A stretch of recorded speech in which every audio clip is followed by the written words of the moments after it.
Hoje a gente vai mergulhar em um argumento bem intenso de um pastor. Ele fala sobre o que chama de uma tendência preocupante de depravação sensual que estaria acontecendo em algumas igrejas evangélicas. Vamos entender os pontos dele nesse debate.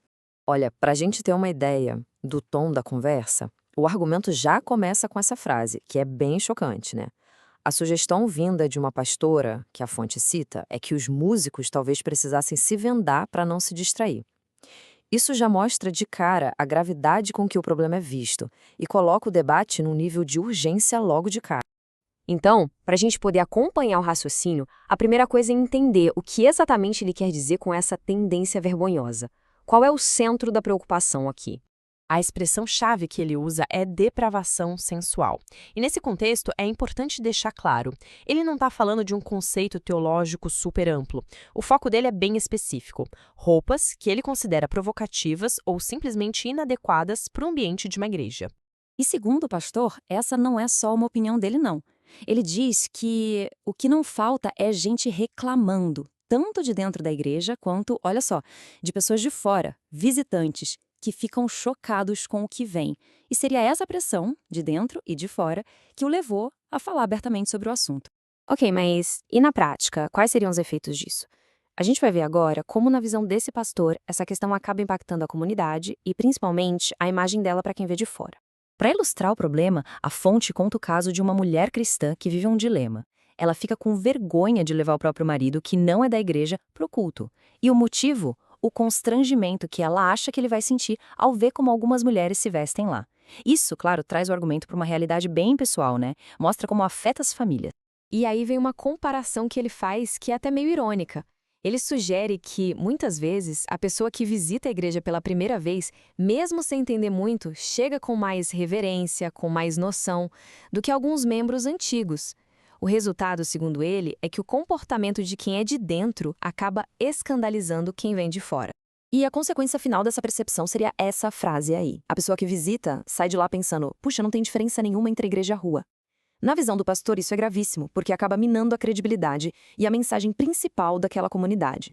Bom, se o problema é tão sério assim, a pergunta que fica é: de quem é a culpa?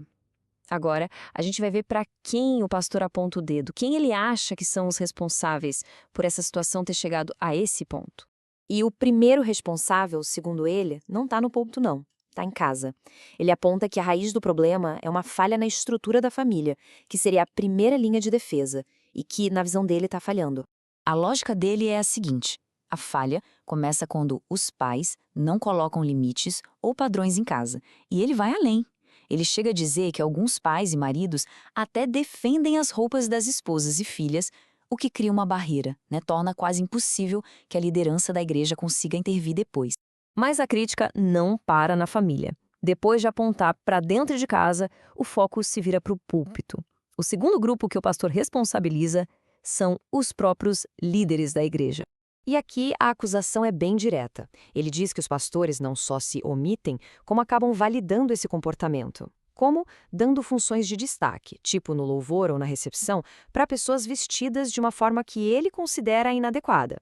E isso, claro, passaria uma mensagem para o visitante de que a igreja aprova aquilo tudo. Ok, mas por que isso aconteceria? Por que os pastores não agiriam? A próxima parte da análise entra justamente nas motivações, comparando como esse assunto é tratado e como outros temas também delicados são abordados. Segundo a fonte, uma justificativa muito comum para não tocar nesse assunto é essa aí: deixa que o Espírito Santo faz a obra. A ideia por trás disso seria que a mudança tem que vir de dentro, de uma convicção espiritual, e não de alguém pregando sobre o que se pode ou não vestir. Só que é aí que o pastor aponta o que ele vê como uma enorme contradição.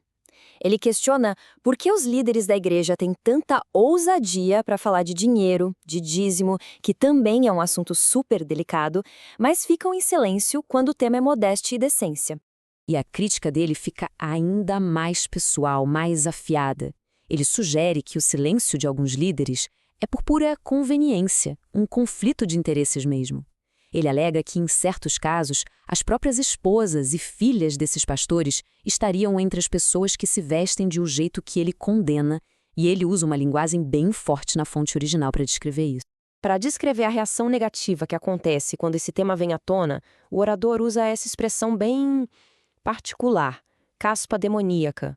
Ele usa esse termo para falar de uma resistência quase espiritual, que ele vê como algo que intimida os líderes e os impede de falar abertamente sobre o assunto. Diante de todo esse cenário, qual seria a solução? Bom, a parte final do argumento dele é justamente um chamado à ação. Ele desenha os passos que acredita que precisam ser tomados. A solução que ele propõe tem basicamente 3 frentes. Primeiro, a responsabilidade tem que começar em casa, na família. Segundo, os pastores precisam ter a mesma coragem que tem para outros temas. E, por fim, a comunidade como um todo precisa buscar um padrão que, segundo ele, honre a fé tanto por dentro quanto por fora. E a base teológica para todo esse apelo final vem de uma ideia central, que se baseia numa passagem bíblica, a de que o corpo e o espírito pertencem a Deus. E se ambos pertencem a Deus, ambos deveriam ser tratados com a mesma reverência. É assim que ele conecta a aparência física com a vida espiritual. E no fim das contas, toda essa discussão nos leva a uma pergunta muito maior, que vai além desse debate específico. Em qualquer comunidade de fé, quem é que define aquela linha, às vezes tão fina, entre o que é reverência de verdade e o que pode ser visto pelos outros como puro legalismo ou religiosidade vazia? Fica aí a reflexão.